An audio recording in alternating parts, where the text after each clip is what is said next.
Okay. So So I am going to talk about angioplasty versus bypass surgery for left main coronary artery disease, which has been a kind of a debate for some time, although we have come to some kind of conclusions also. But there have been some controversies, and lately, in the last 1 year, after the 5 year data have come, some controversies have cropped up. So I will be basically focusing on them.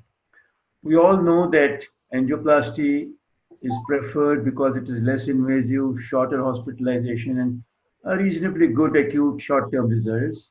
But bypass surgery, by far and large, does more of complete revascularization and disease progression in the proximal vessels is much less after bypass surgery. So these are the two point of views that long-term results will be better.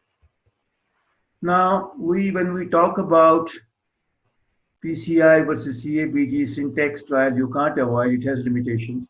And what was syntax trial at 5 years? As you can see, in the randomized patients, about 820 cases in each limb were done, followed up, and what was seen is that low scores, less than 22, they were equivalent, but in intermediate scores also, that is between 23 and 32, there's 11% difference, surgery being favored, and this is significant. And of course, in the 5 year results, the difference becomes more, it becomes about 18%. And much of it is still being, contributed by repeat revascularization, but then some other mortality data has also come in. But we always say that the relevance of syntax trial today has limitations. It was Daxus, not available, all the thrombosis, Cypher, gone, IVUS and FFR, which very elegantly was being talked about, was very uncommon. And that time, even surgical techniques were not of the best standards. And patients with left main coronary artery disease, with multivessel disease, that is, those complex, most complex patients, were also included, which in these days we know we don't include them. Then came two trials, Excel and Noble. Noble from 9 European countries and Excel from US and European countries. Of 2016, they presented the 3 year data. And basically, the difference was primary endpoints. Excel did not have repeat revascularization. Follow up, obviously, 3 years for both. IVUS was recommended in both. FFR guidance was also recommended in both. The stent was Zions in Excel, and in Noble, it was first 77 patients, any stent, but then Berlimus eluting stent was recommended. Angio follow-up was not recommended in any. What did the study show? At 3 years, they showed that Excel, good standards for angioplasty, everolimus eluting stent plus IVUS, complete revascularization, and RTL grafts were used. Primary endpoint of repeat revascularization was the only secondary endpoint which went in favor of surgery, but otherwise they were equivalent. Although a catch-up was found at 3 years in the myocardial infarction. Noble had a slow recruitment. First generation drug-eluting stents were used. Primary endpoint was not met. It very clearly showed that bypass surgery was superior. There were more MIs, more strokes, and more repeat revascularizations. So what the lessons at that time, which we were, taught, was that syntax-based approach in left main coronary artery recommendations seem outdated. Recommendation could become class 1 for angioplasty, being no longer an alternative to bypass surgery, but an acceptable or even preferred choice in selected patients. With two more randomized trials, the current B-level evidence for left main coronary artery should be upgraded to A, and left main coronary artery treatment recommendation should be more patient-centric. On an early and long-term trade-off should be explained to the patient. But now let's look at the 5 year results of Noble first. Noble 1200 patients, 1:1 randomization, and we had the data available of 592 patients in each group. Biometrics was the stent in most cases. Primary endpoint was major adverse cardiac and cerebrovascular events, and composite of all-cause mortality, non-procedural MI, repeat restoration, stroke.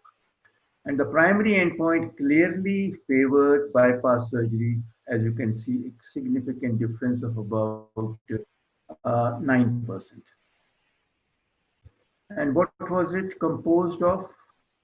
There were higher non-procedural MI in angioplasty, higher repeat revascularization in angioplasty, but there was no difference in all-cause mortality and strokes at 5 years.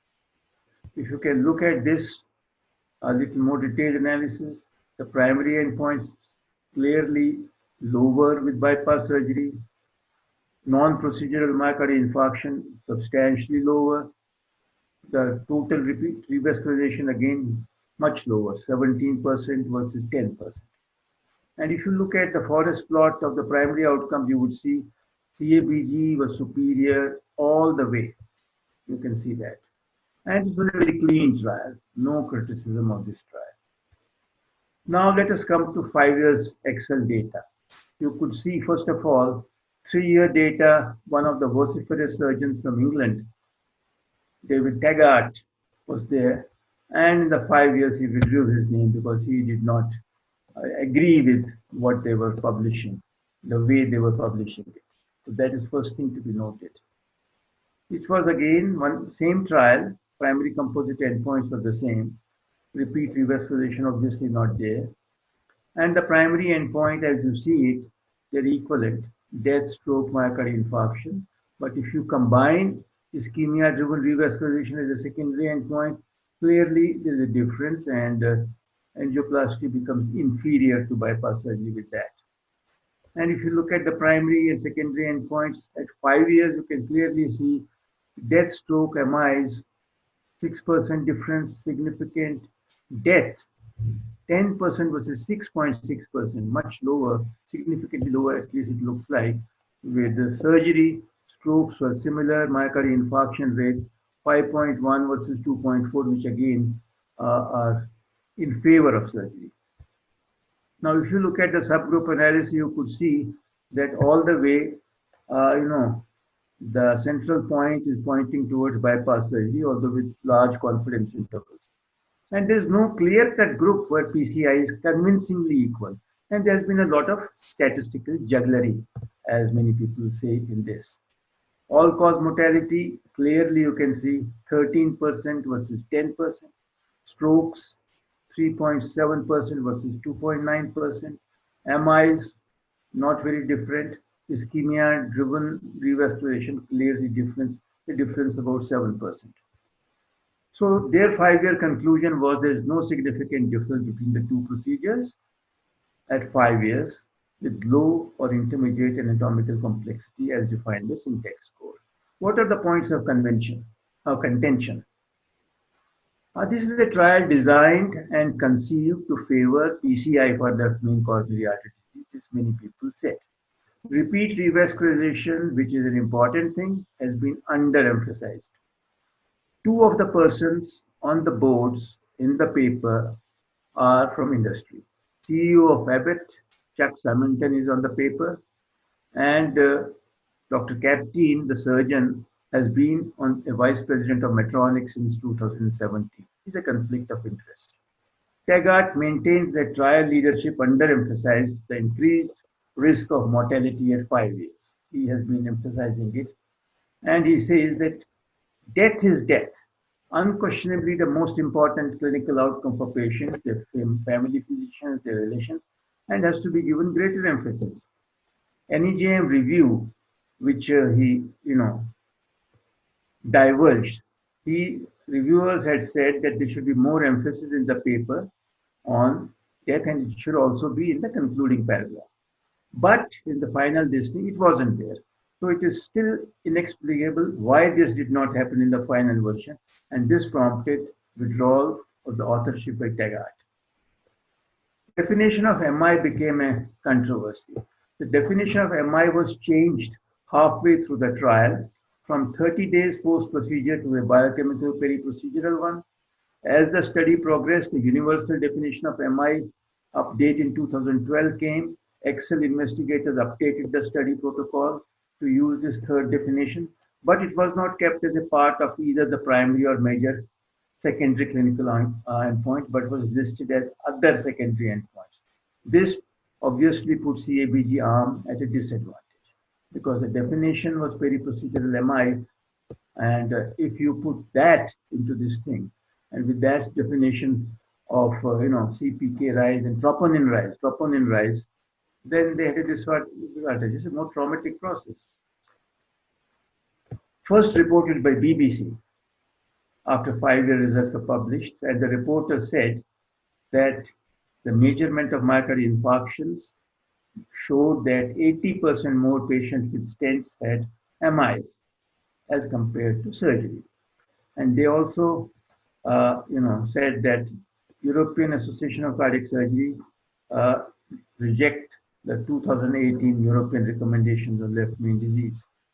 And they also said one of the persons who was on the committee for putting in the guidelines said that had he been aware of the finding on universal MI, he would not have agreed to the current recommendation that PCI and surgery are interchangeable treatments for even low and moderate risk patients. And Newsnight kept on repeating this. There was a rebuttal by Excel. They agreed and involved that universal definition was not suitable because of assertment bias, different criteria for PCI and CABG, troponin levels were not done in most patients, small percentage. Protocol definition of procedural MI met these criteria, and it was a unanimous consent by the group of reviewers, by the people who finally wrote the paper. All-cause mortality was a secondary underpowered endpoint, and the modest difference was not adjusted for multiplicity and is therefore statistically uncertain. Very nicely worded statistical terms. In addition, it has no biological basis because many of them were because of sepsis, cancer occurring 5 years after randomization.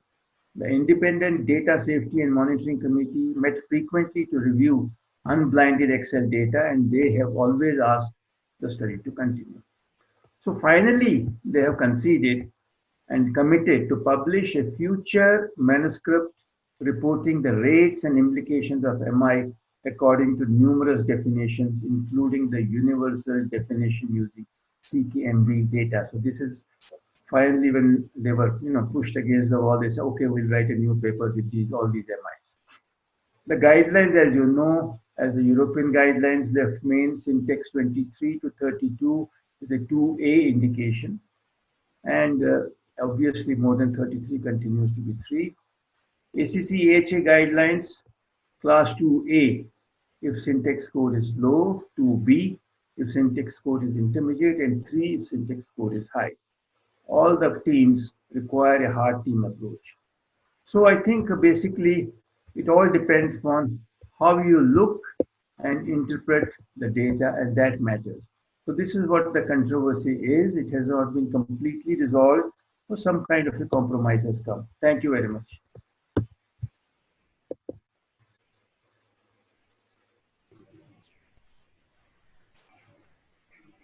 Dr. Sarath, you need to unmute.